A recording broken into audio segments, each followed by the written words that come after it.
The very, very smallest detail becomes the most important.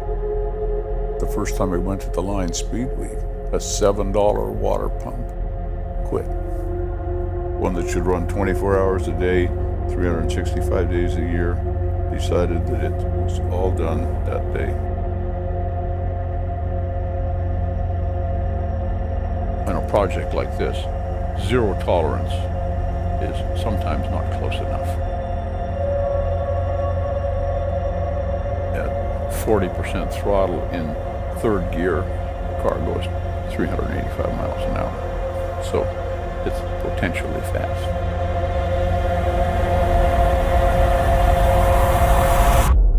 You really have to look beyond the box, outside of the window, and see what's going to happen.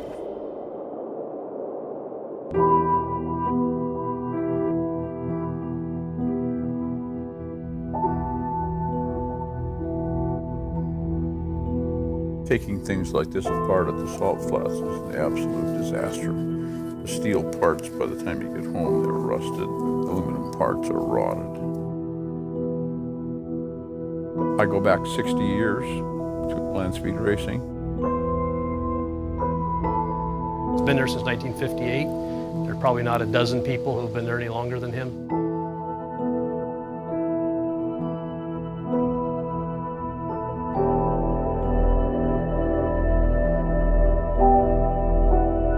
I've worked in the mechanical trade and the machine shop trade basically all my life. And this is the most complex project I've ever been involved in. The goal of this vehicle is to be the fastest wheel-driven car on Earth. There isn't anything that really compares to it. The construction and the thought in this car is a little bit above the rest of them. In our conversations, we made a list of the things that it had to have. It had to have four-wheel drive, and it had to have 5,000 horsepower. And then we started working on size, widths, and angle so that you have the least amount of frontal area. We laid out the whole power package, both motors, rear ends, everything in a line, and I basically built the car around it. These panels are fit within thousandths of an inch. The aerodynamist said it has to be absolutely smooth with no external barbs, and we've done that. There's a lot of little touches on the car that people don't notice. You know, like the abalone shell on the controls in the cockpit, the mastodon ivory on the brake handle and the steering wheel. Jim Hume, the builder, bought a mastodon tusk from the Eskimos. They're allowed to sell it. I started drawing in November of '98, and we finished it up in September of 2012. Cars have gone closer to 450.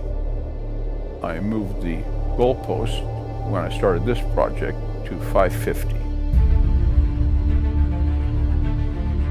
We're testing the car now to be sure that we have systems that work when we go to Australia, where in Australia they have a pristine salt flats that's 13 miles of good salt or more.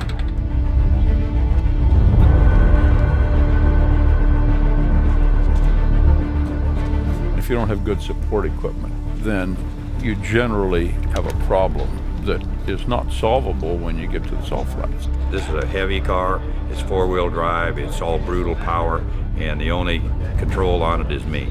Being involved in starting the car and starting the second engine. The first one running sounds like lots of other cars, but you get the second one that's unique.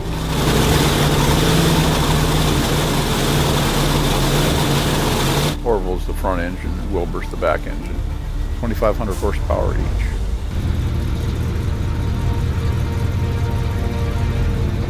We've only been to full throttle with this car probably 15 seconds in its career. It's mostly terrifying. You know, the car is very, very difficult to drive. It's a real high workload car. It spins the tires a lot. When it spins the tires, because it's all-wheel drive, it doesn't steer.